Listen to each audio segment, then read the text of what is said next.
Shalom, hari ini kita akan sama-sama belajar dalam satu bagian firman Tuhan. Mari kita baca di 1 Yohanes 2 ayat yang ke-6. Barang siapa mengatakan bahwa ia ada di dalam Dia, ia wajib hidup sama seperti Kristus telah hidup.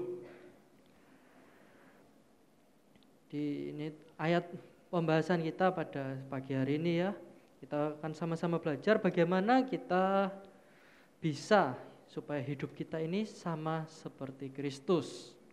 Beberapa orang ketika membaca ayat ini mereka mengatakan, oh kalau itu ditulis di Alkitab, apalagi di situ ada kata wajib hidup sama seperti Yesus, sama seperti Kristus. Wah, berarti di sini Tuhan mampukan kita supaya kita bisa hidup sama seperti Kristus. Dan itu pendapat yang benar, tetapi harus kita uji. Dasarnya apa? Kenapa kok bisa? Wajibnya seperti apa? Dan itu yang akan kita sama-sama renungkan, kita pelajari pagi hari ini. Jadi bagaimana kita bisa serupa dengan Kristus? Ada 3 hal yang akan saya bahas. Hal yang pertama, supaya kita bisa menjadi serupa Kristus, kita memerlukan yang namanya lintasan. Kenapa lintasan? Lintasan itu bicara soal alur, jalan, panduan, arahan. Kereta kalau dari stasiun Gubeng mau ke Semarang, mau ke Yogyakarta, harus ada relnya, harus ada jalurnya dulu. Ada lintasannya dulu. Mobil kalau infrastruktur kalau mungkin Bapak Ibu tahu di daerah-daerah terpencil yang belum dibangun jalannya masih tanah, kadang masih hutan. Mobil susah masuk, harus mobil khusus yang bannya besar, yang bisa off-road dan lain sebagainya. Kalau di kota ada jalan khusus pejalan kaki, ada jalan khusus mobil, ada jalan khusus pesepeda. Lintasan-lintasan itu penting supaya arahnya jelas, tidak terjadi kecelakaan, tidak ada tabrakan. Kalau Bapak Ibu jalan, ada jalan yang satu arah, ada jalan yang 2 arah. Itu perlu tahu, kita jangan sampai salah jalur supaya tidak terjadi kecelakaan dan lain-lain. Sama sebagai orang Kristen, kita juga untuk menjadi serupa dengan Kristus memerlukan yang namanya lintasan, alur atau arahan. Kita bisa baca di Kolose 1 ayat 28. Dialah yang kami beritakan apabila tiap-tiap orang kami nasihati dan tiap-tiap orang kami ajari dalam segala hikmat untuk memimpin tiap-tiap orang kepada kesempurnaan dalam Kristus. Di sini Paulus mengatakan, kalau saudara baca ayat-ayat sebelumnya, orang-orang pilihan, orang-orang kudus yang mendapatkan penyingkapan, orang yang Tuhan kasih lihat rahasia bahwa Kristus ada di tengah-tengah mereka, bahwa Kristus menebus, bahwa Kristus memerdekakan, memberikan sukacita. Dan itu orang-orang yang Tuhan beritakan, Tuhan beri panggilan, bukan cuma buat dirinya sendiri, tetapi apa? Kami mengajar, kami menasehati, kami memberitakan untuk memimpin tiap-tiap orang kepada kesempurnaan dalam Kristus. Di sini dikatakan jelas, memimpin tiap-tiap orang, tiap-tiap jemaat, tiap-tiap orang yang percaya kepada kesempurnaan dalam Kristus. Tujuannya jelas, sempurna di dalam Kristus. Itu tujuan yang harus kita ingat. Harus kita yakini bahwa tujuan kita bukan cuma terima Yesus selesai. Ketika kita terima Yesus, kita dipanggil untuk sempurna di dalam Kristus. Terjemahan asli atau beberapa terjemahan lain bukan menggunakan kata memimpin, tapi mereka menempatkan tanggung jawabnya lebih besar di mereka. Bukan cuma memimpin, tetapi menghadirkan, membawa, mengantarkan tiap-tiap orang sampai ke titik mereka sempurna di dalam Kristus. Itu panggilan buat setiap orang percaya bahwa kita dipanggil bukan cuma buat kita terima Yesus selesai, tapi kita dipanggil juga untuk membimbing orang-orang lain, membawa mereka kepada kesempurnaan di dalam Kristus. Hal yang penting kita pahami, tidak ada orang Kristen yang sempurna. Selama kita masih hidup dalam daging, kita masih manusia, masih jalan, masih butuh makan, tidur, masih bisa sakit, kita masih hidup dalam daging. Tidak ada orang Kristen yang menjadi pendosa pensiunan. Aku harus pensiun berbuat dosa. Itu tidak ada. Kalau preman pensiun ada filmnya dari 2015 sampai Desember kemarin masih ada lanjutannya, sudah season 7 tadi saya cek. Itu ada preman pensiun. Mantan preman sudah capek, tidak mau jadi preman, dia pensiun. Itu bisa. Tapi tidak ada orang Kristen yang jadi pendosa yang pensiun. Martin Luther mengatakan bahwa orang Kristen dalam kondisi yang sudah ditebus, sudah dibenarkan, di saat yang bersamaan dalam dagingnya adalah orang yang masih berdosa. Waktu katekisasi saya bahas bahwa proses kita dibenarkan itu ada 3, dibenarkan, disucikan, dimuliakan. Ketika kita terima Yesus, kita dibenarkan di hadapan Allah. Posisi kita benar, bukan lagi musuh Allah, bukan lagi pendosa, bukan lagi orang yang dihukum mati. Tapi kita dipindahkan jadi orang benar, jadi anak Allah, jadi ahli waris Allah. Tetapi dalam perjalanan iman kita, dalam perjalanan hidup kita, kita masih dalam kondisi disucikan. Dan itu yang berkali-kali dibahas Petrus, hendaklah kamu disucikan, kamu ditempa. Paulus juga membahas bahwa kita perlu menyangkal daging, perlu menghidupi iman kita.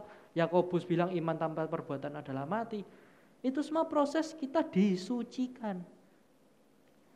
Kita yang masih bergumul dalam daging, kita pelan-pelan, setapak demi setapak kita disucikan. Dan nanti setelah kita sudah meninggal, kita bertemu dengan Bapa, disitulah kita disempurnakan. Disitulah kita benar-benar udah lepas dari yang namanya daging. Tapi selama kita masih hidup di bumi, kita masih dalam tahap disucikan. Katakan sama-sama, disucikan. Disucikan. Kita masih dalam tahap pensucian. Masih OTW. Meskipun posisi kita di hadapan Allah sudah dibenarkan, tapi kita masih bergumul melawan daging. Bahkan orang yang kelihatannya udah suci, sudah gembala gereja besar, masih beberapa pun kita terlihat jelas di media, terekspos masih dosa ini, dosa itu, ada jatuh di sini, jatuh di sana. Apalagi yang bukan rohaniawan, tambah kacau. Dan di situ kita bisa lihat bahwa kita tidak luput dari namanya dosa. Kita masih hidup dalam daging, kita masih dekat, masih bergumul dengan yang namanya dosa. Lalu lintasan seperti apa yang diberikan Alkitab? Alkitab memberikan beberapa contoh. Beberapa tahun lalu kita, Bu Gembala ya, sempat bahas tema tahunan, 1 tahun kita bahas buah roh di Galatia 5. Itu salah satu panduan bahwa orang Kristen yang sudah punya Roh Kudus, hidupnya harus berbuah. Kita lihat di Galatia 5 ayat 22 sampai 23. Di situ Paulus mengatakan buah ialah kasih, sukacita, damai sejahtera, kesabaran, kemurahan, kebaikan, kesetiaan, kelemah lembutan, dan penguasaan diri. Orang yang sudah terima Kristus, sudah ada Roh Kudus dalam hidupnya. Kita diberi arahan. Ini loh orang yang ada Roh Kudus, hidupnya gini. Hidupnya berbuah. Itu salah satu panduan. Berapa banyak orang mungkin sudah bertobat bertahun-tahun, sudah aktif layanan, mungkin tidak sabaran, mungkin tidak lemah lembut, mungkin masih gampang terpancing emosi. Saya ingat dulu waktu saya kecil sering ya Bu Mul itu ngodain saya, Sam senyum toh Sam, ojo tegang-tegang, mukanya ojo kaku-kaku. Terus saya merasanya saya sudah senyum. Tapi pas saya lihat di kaca, iya senyumku kok garis tok datar ternyata memang. Nah orang lain lihat, saya ini kok besengut terus ya, gak tahu senyum. Judes iki orang. Nah meskipun saya merasa saya sudah senyum, orang lain yang lihat nggak ada sukacita ini dek Semi.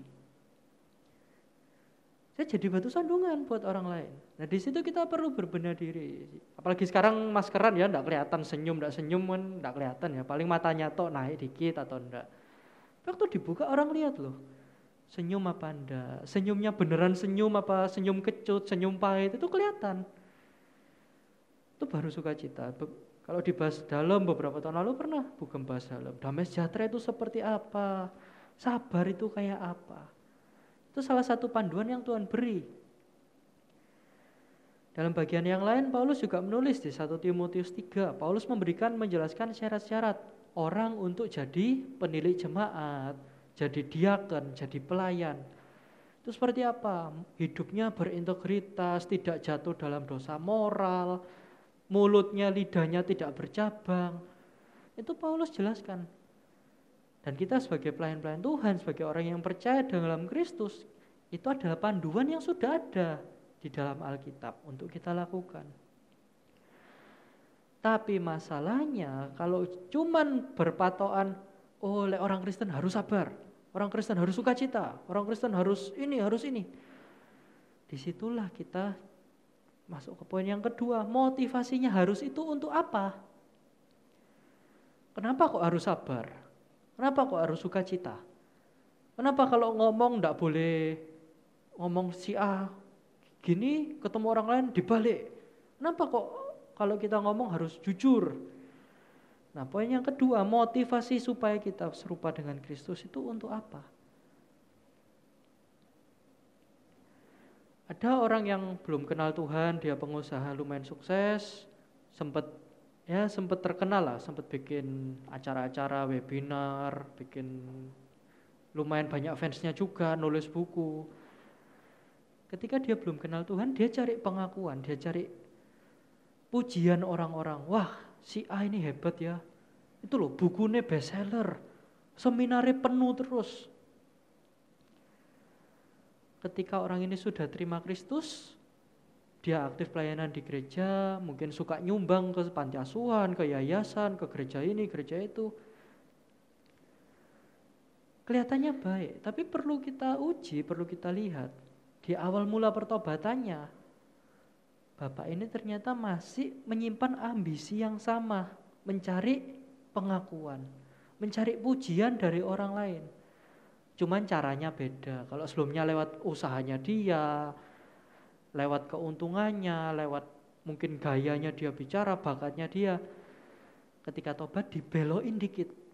Dia cari pujian, dia cari pengakuan lewat apa? Pelayanannya. Wah iki loh, pengusaha iki mari tobat, hebat loh. Yang dimuliakan bukan Tuhan, tapi dirinya sendiri. Tapi puji Tuhan sekarang dia sudah tobat, dia menyadari bahwa selama meskipun dia sudah pelayanan, dia sudah jadi orang Kristen, dia aktif ini, aktif itu, ternyata dia belum memuliakan Tuhan. Yang dicari kemuliaan dirinya sendiri. Dia tidak mencintai Kristus, tetapi memanfaatkan Kristus untuk mencintai dirinya sendiri. Yang dicari hanya pujian dan pengakuan dari manusia. Dan itu yang sering kita lihat, sering ditegur oleh Yesus. Bahkan di Alkitab, Yesus bolak-balik menegur orang Farisi, ahli Taurat. Kenapa? Karena mereka cari memuliakan dirinya sendiri. Mereka melakukan ini, melakukan itu bukan untuk menyenangkan Tuhan, tetapi untuk membanggakan diri sendiri. Kita baca sebentar di Lukas 18 ayat 11 sampai yang ke-14. Orang Farisi itu berdiri dan berdoa dalam hatinya begini, "Ya Allah, aku mengucap syukur kepadamu karena aku tidak sama seperti semua orang lain.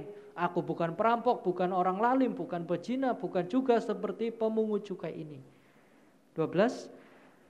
Aku berpuasa 2 kali seminggu, aku memberikan 1/10 dari segala penghasilanku. Dan di ayat 14, Yesus berkata, "Aku berkata kepadamu, orang ini pulang ke rumahnya sebagai orang yang dibenarkan Allah dan orang lain itu tidak.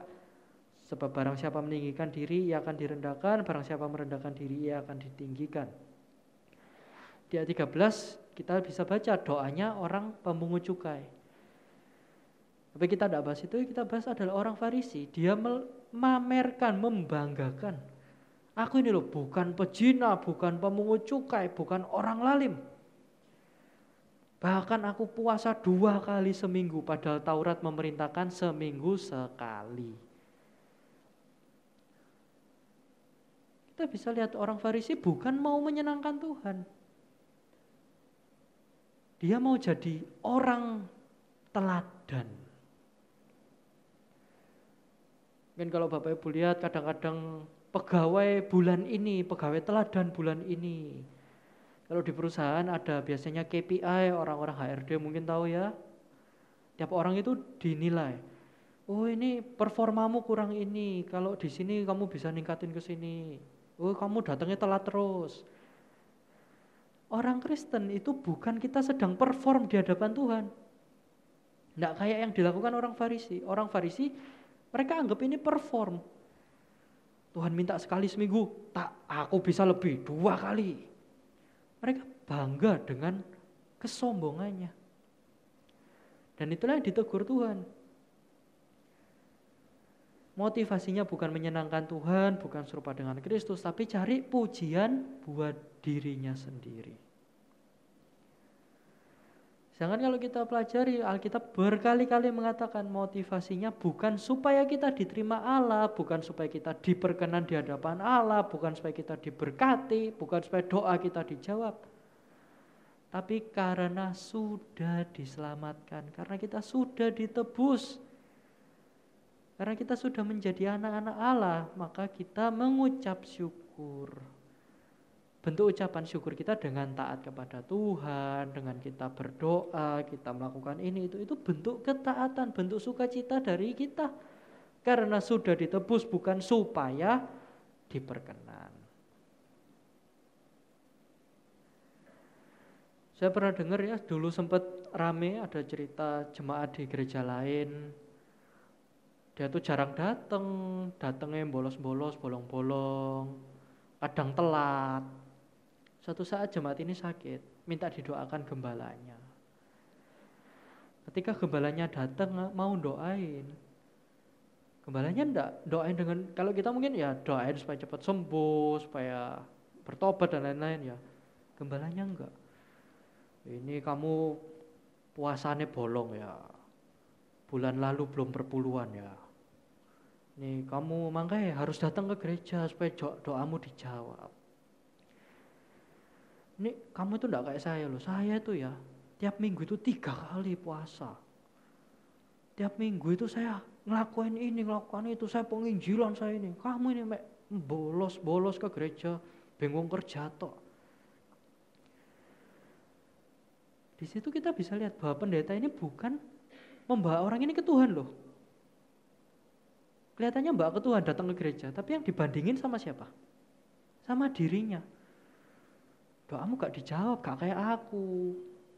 Wah, aku ini tiap bulan perpuluhan, aku tiap bulan gak pernah bolos, makanya doaku dijawab. Dia meletakkan performa kerohaniannya di atas penebusan Kristus. Dia tidak lihat penebusan Kristus, tidak lihat Yesus disalib, tidak lihat darah Kristus. Dia lihatnya apa? Performaku gitu loh. Performaku ini top. Makanya aku diberkati. Makanya kamu mau diberkati, ayo harus rajin ini, harus rajin itu. Kalau motivasi kita supaya dapat sembuh, supaya dapat berkat, di situ kita nggak cari Tuhan, kita nggak mengasihi Tuhan, kita nggak pengen serupa dengan Kristus. Kita memanfaatkan Kristus untuk memenuhi keinginan kita. Jadi jangan sampai kita jatuh di motivasi. Kelihatannya baik, kelihatannya aktif, ternyata hatinya untuk diri sendiri.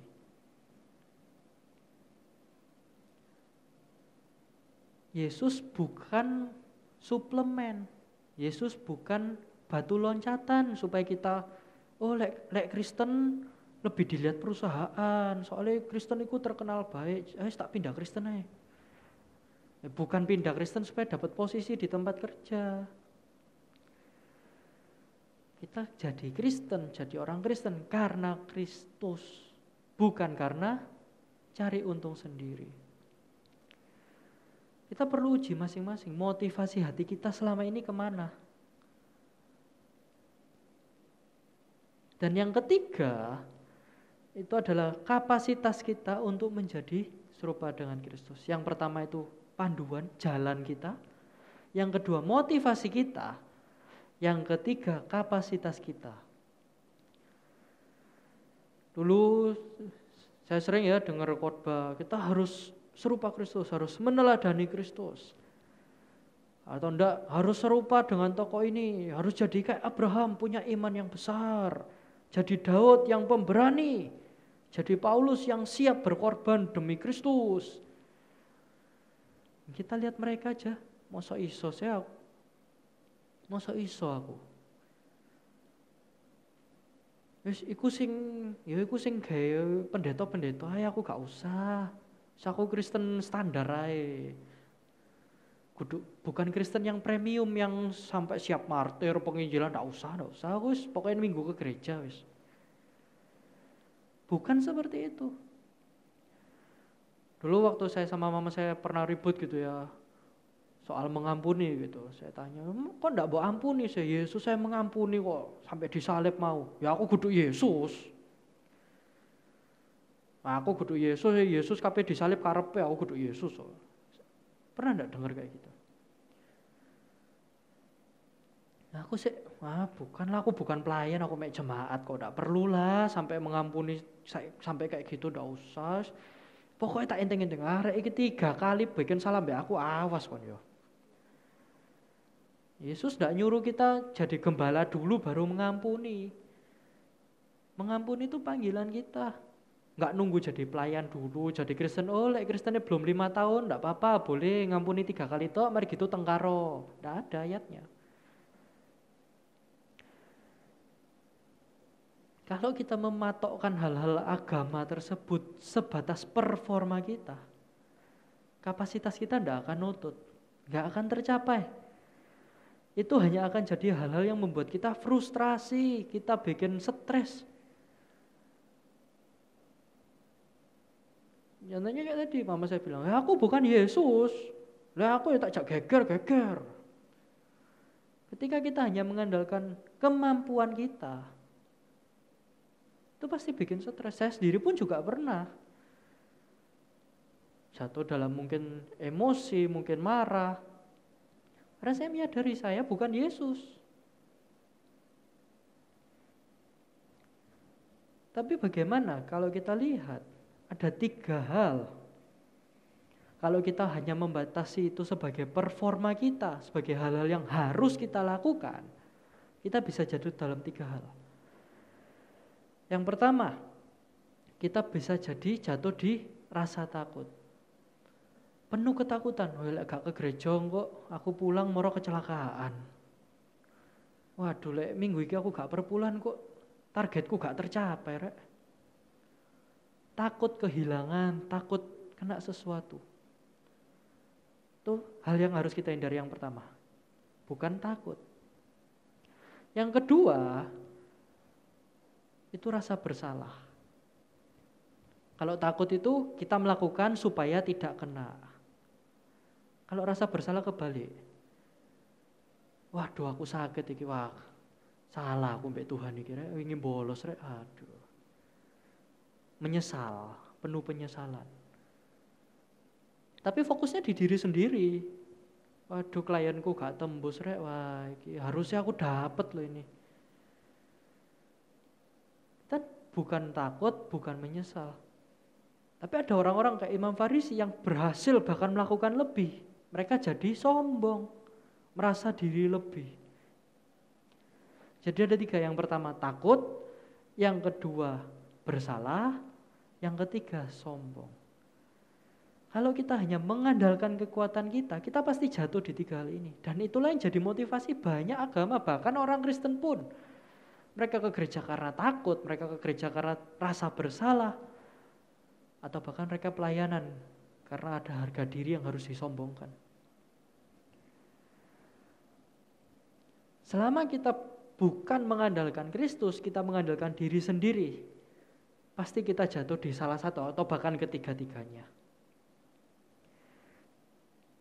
Kita lihat seorang di Alkitab di Lukas 18 ayat 21. Ketika seorang pemimpin orang Yahudi, mungkin kalau sekarang kita bisa lihat mungkin dia seorang gembala gitu ya. Dia pemimpin di agama Yahudi. Dia datang, "Guru, supaya aku dapat hidup kekal aku harus ngapain?" Yesus bilang, "Lakukan hukum Taurat, lakukan ini. Dan jawabannya dia, "Semua itu telah kuturuti sejak masa mudaku." Berarti orang ini sudah gak muda lagi. Orang ini udah berumur, udah jadi pemimpin kok. Sudah jadi gembala. Tapi lihat responnya dia. "Semua sudah tak lakukan. Dari aku muda." Betapa sombongnya orang ini. Dia menyombongkan performanya dia di hadapan Tuhan. "Aku loh Tuhan dari muda. Taurat tak lakuno semua, gak pernah bolong. Korban ini tak lakuin semua. Gak pernah bolong dari aku muda Tuhan." Apalagi Tuhan, apalagi? Kalau saudara bayangkan ini kan orang nantangin Tuhan. "Guru, dapat hidup kekal ya apa sih?" "Oh, lakukan ini." "Oh, wes, apa mana?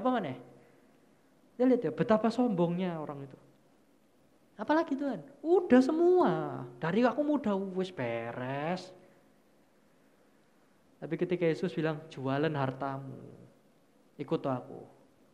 Dia langsung, "Tak jadi wes." Kenapa? Dia sudah posisinya udah tinggi, dia udah pemimpin. Pemimpin itu apa? Hartanya udah banyak, pengikutnya banyak. Mungkin dia udah punya sinagog sendiri, punya jadwal ngajar sendiri. Mungkin dia ngajar di sekolah juga, kita nggak tahu. Tapi yang pasti orang ini hartanya banyak dan dia udah punya posisi yang nyaman. Ketika Yesus panggil dia untuk meninggalkan kenyamanannya, disitulah dia undur. Di situ kita bisa lihat bahwa dia bukan mau menyenangkan Tuhan. Dia tanya ke Yesus supaya dapat hidup kekal pun itu untuk apa? Menyombongkan diri. Performaku itu udah segini Tuhan. Hidup kekal Kak, terus dapat enggak? Belum tak tambah lagi. Karena pada masa itu orang ini tahu Yesus itu lagi kontroversial, dikejar-kejar Roma, Yahudi, orang Yahudi gak seneng, kumpulnya sama pemungut cukai, sama orang pezina. Orang ini tahu Yesus itu lagi terkenal kontroversial, menimbulkan banyak keributan. Bahkan Yesus bilang, serigala punya liang, tapi anak manusia tidak punya tempat untuk meletakkan kepala. Tidak punya loh, Yesus tidak punya rumah, kamar, tidak ada. Dia keliling nomaden. Bulan ini di kota mana ya, saat nemui penginapan, saat nemunya orang ngasih tumpangan buat tidur, ya udah nunut. Ketika orang ini ditantang untuk meninggalkan zona nyamannya, untuk mengikut Yesus benar-benar, dia undur loh, tidak mau. Man, Tuhan aku dari muda, wis posisiku kayak gini, hartaku banyak kok, suruh bagi-bagi no. Situ kita lihat bahwa hatinya bukan ke Tuhan, hatinya ke diri sendiri.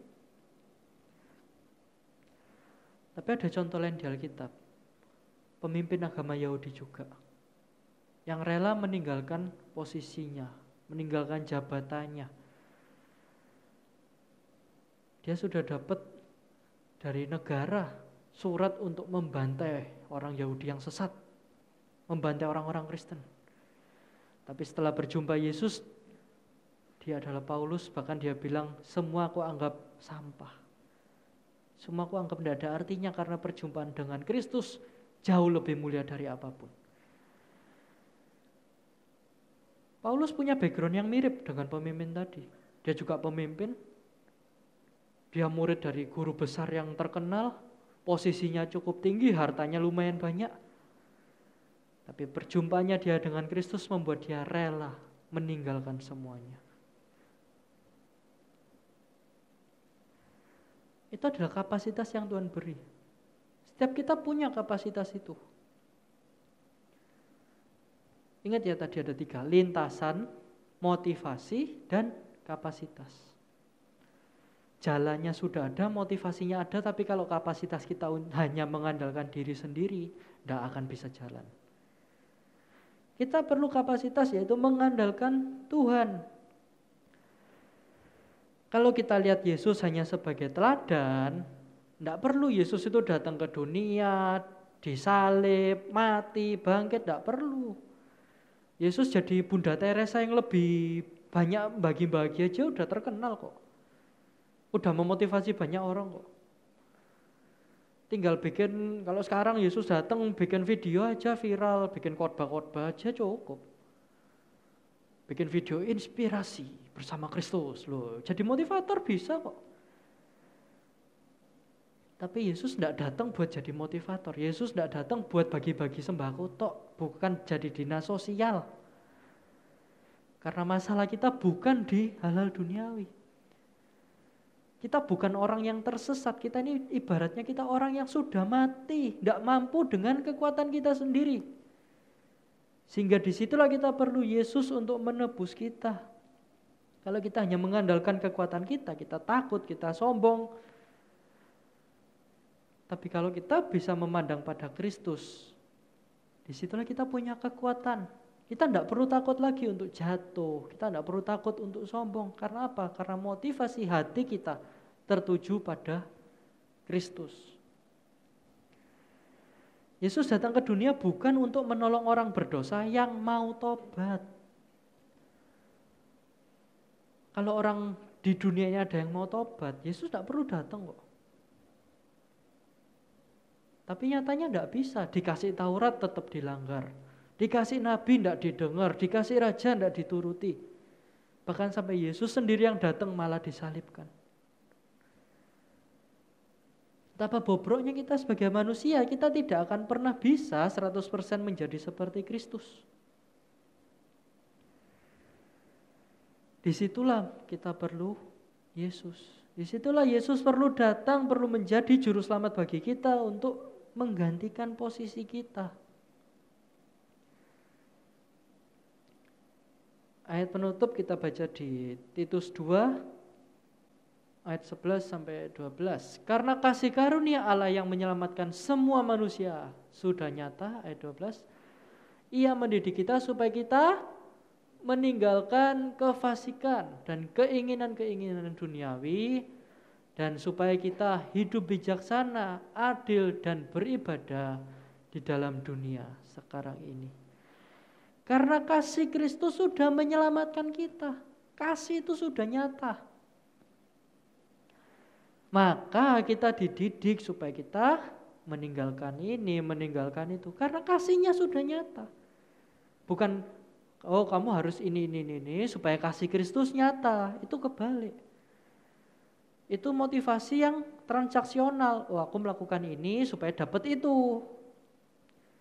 Tapi kekristenan kebalik. Kekristenan mengajarkan karena kasih Kristus sudah nyata, maka kita dididik untuk ini. Kita dididik meninggalkan dosa. Kita dididik untuk itu.